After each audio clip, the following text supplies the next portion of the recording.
But first, let's talk about Durham. Now, Epoch Times is reporting this. Let me pull up a story here. Basically, the trials are about to begin. The trials we've been waiting for this whole time, when Donald Trump himself was asking, where is Durham? Is he even a person? Is he even alive? What's going on? This is it. This is Durham. And again, the Durham investigation has only recently begun questioning and naming people with the Clinton campaign, and again with the Democrat Party being tied to that when she was running for president. It says here, former Clinton campaign attorney Michael Sussman will go on trial May 16th. That's about a month away, for allegedly lying to the FBI about being a concerned citizen in September 2016 when he provided the agency with data purporting to document a secret server link between the Trump organization and a Russian bank. Remember that, folks? That whole Trump-Russia connection, the one they used to essentially falsify the elections, essentially interfere with the elections, and essentially do the very thing they were accusing Trump of doing, which was spreading Russian disinformation for the sake of interfering with the election process. They did this. Michael Sussman is one of the main suspects as being part of that. And it says this, but Sussman won't be tried on the claims made from data itself. He won't be asked if he knew when he presented the information to FBI General Counsel James Baker on September 16, 2016, that it was a bogus concoction timed to hit the headlines within weeks of the Trump-Clinton presidential election. Election interference. The same thing that all those folks sitting in the gulag for January 6th are basically accused of having done, interfering with the election. This is it. This is the real election interference in 2016. Continues.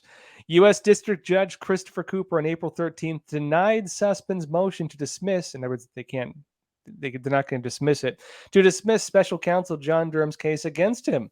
Sussman will be tried for not informing Baker that he was working for Rodney Joffe, whose cybersecurity firm had a contract to monitor the president's office domain name service traffic. They were monitoring the president's DNS traffic, his internet traffic. Let that sink in. They were spying on the president of the United States in order to interfere with the election and undermine his presidency. What do you call that? This is like sedition. This is, close to that. You'd have to have a foreign agent. And frankly, there were foreign agents involved. This is like bordering on sedition, right? And for Hillary Clinton's 2016 campaign committee, which is Washington, D.C. based Perkins Coie law firm represented. We'll see how this unfolds, but as I mentioned previously, it is a growing case. It's not staying within a certain boundary. It is expanding. It is getting bigger, and more people are getting swept up into it. And as different people get swept up into it, folks, it's going to get bigger and bigger and more serious, and we will see how that unfolds. Because frankly, this is like the whole Obama system, rhinos, corruption within our intelligence agencies, and of course, most of the Democrat Party, a lot of the heads of it, and the system behind it, were involved in this. Not to mention the whole media establishment. I want to go just a bit more into this because also the CIA actually knew about this. When we're talking about like the CIA involved, this is Watergate. Like this is Watergate times 100. This is Watergate on steroids. This is when Richard Nixon was accused, right? Fair enough, accused of weaponizing the intelligence agencies to target a political opponent, and they were spying on him. This is the same thing, like many times over, because it says here, and this is one part of their involvement, one tiny part of their involvement. Daily Mail is reporting this. Let me pull this Daily Mail story for y'all.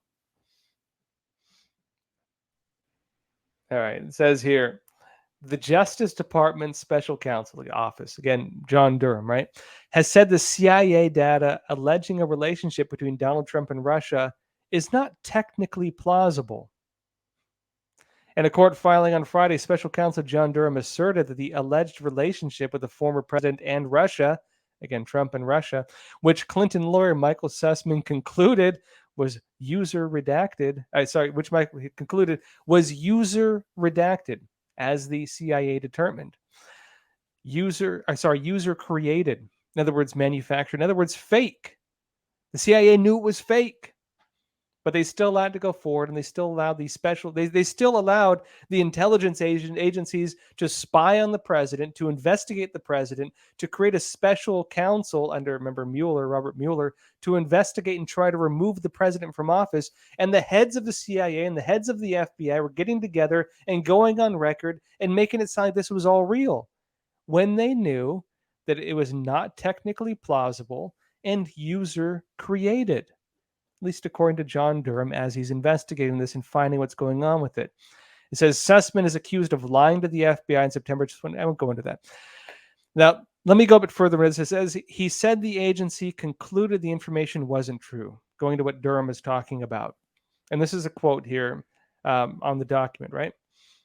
It says, while FBI did not reach an ultimate conclusion regarding the data's accuracy or whether it might have been in whole or in part genuine, spoofed, altered, or fabricated, the CIA, it says it concluded in early 2017. The CIA concluded in early 2017, shortly after the presidential election, that the Russian Bank One data and Russian Phone Provider One data was not technically plausible, did not withstand technical scrutiny, contained gaps, conflicted with itself, and was, quote, user created and not machine/tool generated. And that was in the court filing on Friday.